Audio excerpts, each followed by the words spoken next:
Hey guys, Brady here with your daily tennis lessons. So we're looking at how to handle pace and power from your opponent this week. And today I kind of want to touch on a few mistakes in the adjustments that we're trying to make to handle this pace that I'm seeing around the club and to help you guys avoid these pitfalls as well. The first would be just the idea that, all right, this guy's hitting a really heavy ball consistently. Let me back up. And while that seems like a simple kind of move to get back and start handling pace, my issue with that is if that's not your style of play, to play deep back there, he's now dictating a lot about what you're doing in the match. So, you know, a little bit in moderation. If you need to get your feet wet in the first couple rallies to start to see his pace a little better and you got to back up, fine. But let's not just say, oh, he's hitting hard, time to back way up. It's not really a winning tennis formula, I think, for a lot of you out there. All right, now, a couple of the huge culprits on pretty much how not to handle pace. The first is block mode. And I think a lot of you understand what I mean by block mode. You're getting into much more of a continental grip, maybe Eastern. You're not taking full backswings, and you're really trying to turn the racket into a wall off both sides to just kind of get that ball back over the net.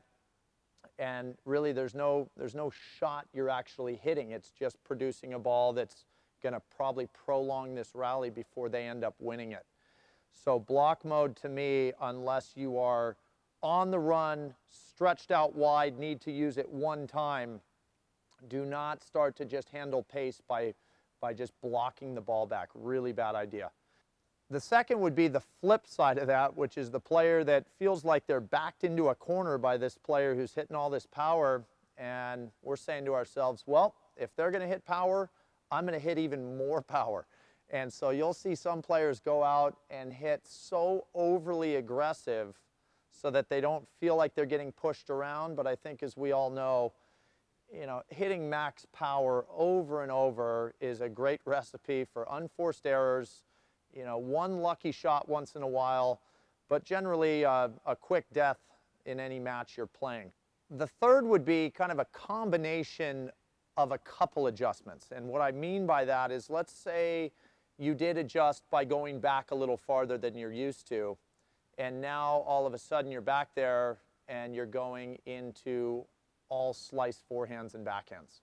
I think, as you can see, I think the original adjustment of going back might help us out a little bit. But now why then are we also hitting everything with slice? Or, we decided that a buggy whip can help us hit the ball a little late. And again, what if I had backed up and I'm now adding a buggy whip to that? I'm playing a couple different very defensive ideas.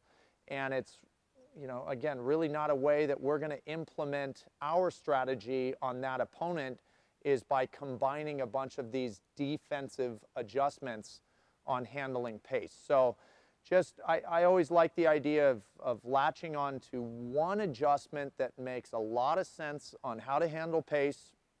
Work with that. Don't tack 2 or 3 more on, because all of a sudden, you're using a style of play that you just generally wouldn't use. Okay, so a couple adjustments to be aware of that you don't want to make. We got one more video coming later this week on how to handle pace around the net. I think that's a really key lesson that you guys are going to appreciate. But until then, please click like below this video. And if you have not subscribed to our channel yet, not sure how you haven't, but please do so, as well as check down below me in the description of this video. You'll find the link to 3 free courses Mark and I have put together. I think you'll find those very helpful as well.